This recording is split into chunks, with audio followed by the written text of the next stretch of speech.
বর্ষে পদার্পণ করল। পঞ্চমীর দিন আমাদের মণ্ডপ আর কিছুক্ষণের মধ্যে উদ্বোধন হবে।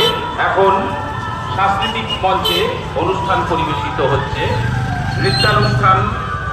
নৃত্য পরিবেশন করছে অন্তিকা হাজরা এবং